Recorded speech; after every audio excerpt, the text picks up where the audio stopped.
तलाक दूंगी, लेकिन मेरी भी एक शर्त है। जब मैं रात को घर पहुंचा तो मेरी पत्नी ने खाना लगाया। मैंने उसका हाथ अपने हाथों में लिया और कहा कि मुझे तुमसे ज़रूरी बात करनी है। वो शांत बैठकर खाना खा रही थी। उसकी आंखों में कुछ दर्द साफ नज़र आ रहा था। अचानक मुझे नहीं पता कैसे कहूँ, मगर मुझे उसे बताना ही था। मैंने बड़ी शांति मेरी पत्नी को कहा, मुझे तलाक चाहिए। मुझे लगा जैसे उसे मेरे शब्दों से कुछ फर्क नहीं पड़ा, बल्कि उसने मुझसे पूछा, क्यों चाहिए तलाक? मैंने उसके सवालों को अनसुना किया। उसे गुस्सा आ गया। उसने चम्मच उठाकर फेंक दिया और जोर से चिल्लाई, तुम इंसान नहीं हो। उस रात हम एक दूसरे से बात नहीं की। वो रो रही थी। मुझे पता था कि वह जानना चाहती थी कि आखिर ऐसा क्या हुआ है जो हमारा रिश्ता टूटने की कगार पर आ गया। पर मेरे लिए उसके सवालों को जवाब दे पाना नामुमकिन था। मैं अब किसी और से प्यार करने लगा। उसका नाम प्रिया था। उससे प्यार करने लगा हूँ। अब मुझे उससे प्यार नहीं रहा। मैंने उसे उसके वर्षों की प्यार की सज़ा दी थी। भरे मन से मैंने तलाक के पेपर तैयार किए। उसमें लिखा था कि वह पूरा घर, कार और कंपनी की 30% शेयर ले सकती है इस तलाक के बदले में। लेकिन उसके पेपरों को देखा और उनके टुकड़े टुकड़े कर दिए। वो और जिससे साथ मैं जीवन के 10 साल बिताए थे, वो आज मेरे लिए अनजान हो चुकी थी। मुझे इन 10 सालों का जो उसने मेरे लिए बर्बाद किए, मगर मैं क्या करूं?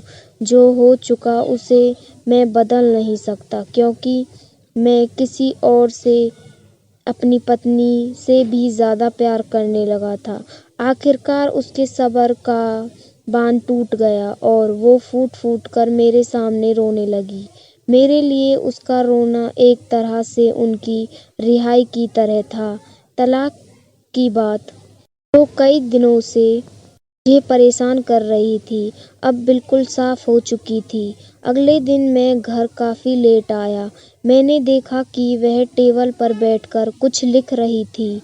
मैंने शाम का खाना नहीं खाया था, लेकिन फिर भी मैं सीधे ऊपर जाकर अपने कमरे में सो गया, क्योंकि पूरा दिन प्रिया के साथ रहने पर कई जगह घूमने के बाद मैं थक गया था। वो शायद रात को उसी टेबल पर लिखते-लिखते सो गई थी। सुबह उसने तलाक देने की शर्त बताई।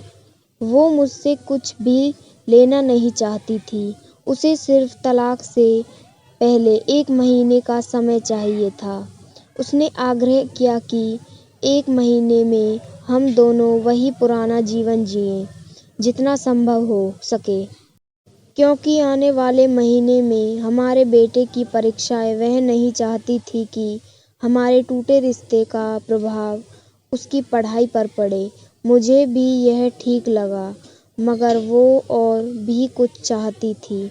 जैसे शादी के दिन मैं उसे उठाकर अपने आशियान कक्ष तक ले गया था, उसी तरह अब हर रोज़ 1 महीने तक मैं उसे आशियान कक्ष उठाकर मुख्य द्वार पर ले जाऊं। मुझे लगा यह पागलपन है, मगर इन आखिरी दिनों को थोड़ा अच्छा बनाने के लिए मैंने उसकी यह शर्त स्वीकार कर ली। मैंने प्रिया को अपनी पत्नी की सभी शर्तें बताई तो वो हंसने लगी। उसे लगा मेरी पत्नी कितनी भी तरीके अपनाए, तलाक होना तो तय है। मेरी पत्नी और मैं किसी से भी इस दौरान नहीं मिले थे, लेकिन उस दिन जब मैं उसे पहली बार उठाकर गेट तक लेकर गया तो हम दोनों काफ़ी अजीब महसूस कर रहे थे। पीछे से हमारा बेटा भी खिलखिलाकर खुश हो रहा था। अगले दिन यह काम थोड़ा असामान्य और आसान हो गया। वह मेरे सीने से लगी थी और मैं उसकी खुशबू महसूस कर पा रहा था। ऐसा लगा जैसे कई दिनों बाद मुझे यह खुशबू मिल रही थी, या फिर कई दिनों से मैंने उसके होने का महसूस नहीं किया था।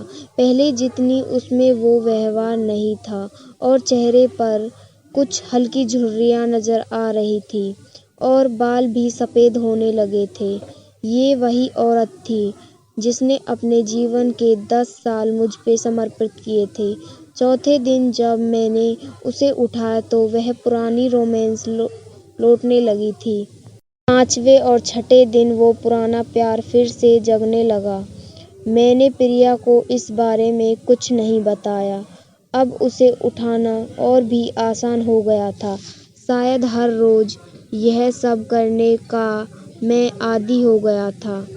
शायद हर रोज़ यह सब करने का मैं आदी हो गया था।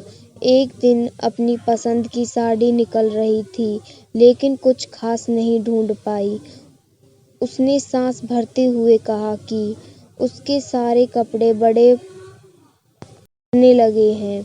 तब मुझे पता चला कि वह काफ़ी दुबली हो गई है और इसलिए मैं उसे आसानी से उठा पा रहा था। मेरे दिल को एक झटका सा लगा। उसने अपने दिल में काफ़ी सारा दर्द छुपा रखा था। पता नहीं कैसे मैं आगे बढ़ा और उसके सिर को छूकर देखा। अचानक हमारा बेटा आया और बोला कि पापा, ये तो मम्मा को उठाकर बाहर ले जाने का समय हो गया है। उसके लिए अपने पापा द्वारा मम्मी को इस तरह उठाकर ले जाते हुए देखना जीवन का अभिन्न हिस्सा बन गया था। मेरी बीवी ने हमारे बच्चे को बुलाया और ज़ोर से उसे गले लगा लिया। मैंने अपना चेहरा दूसरी तरफ कर लिया। मुझे लगा कहीं मैं अपना निर्णय बदल लो। मैंने अपनी पत्नी को रोज़ की तरह उठाया और बेडरूम में सीटिंग रूम होते हुए हॉल तक आया। उसने प्यार से अपने दोनों हाथ मेरी गर्दन के आसपास रख दिए। मैंने उसे रोज़ से पकड़ा, हाथा भी खोल हमारी सुहागरात की तरह, मगर उसका इतना कम बजट मुझे परेशान कर रहा था। महीने के आखिरी में जब मैंने उसे उठाया तो मेरे लिए एकदम भी चल पाना मुश्किल हो रहा था। हमारा बेटा स्कूल जा चुका था। मैं अपनी कार से ऑफिस गया और कार से कूदकर बाहर आ गया, बिना कार को लॉक किए। मुझे डर था कि अब एक पल भी देरी मेरा इरादा बदल देगी। मैं ऊपर गया। प्रिया ने दरवाज़ा खोला और मैंने उसे कहा, प्रिया, अन्य अपनी पत्नी से तलाक नहीं लेना चाहता। उसने मुझे देखा और मेरे सिर पर हाथ फेरकर कहा कि तुम्हें बुखार तो नहीं है? मैंने उसका हाथ हटाया और कहा, सॉरी प्रिया, आप मुझे अपनी पत्नी से तलाक नहीं चाहिए।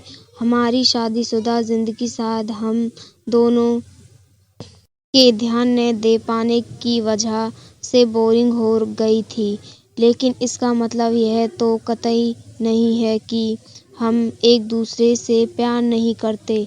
अब मुझे एहसास हुआ है कि जिस दिन मैं उसे शादीशुदा करके अपने घर लाया था, उस दिन से जीवन के आखिरी दिन तक मुझे उसका साथ निभाना है।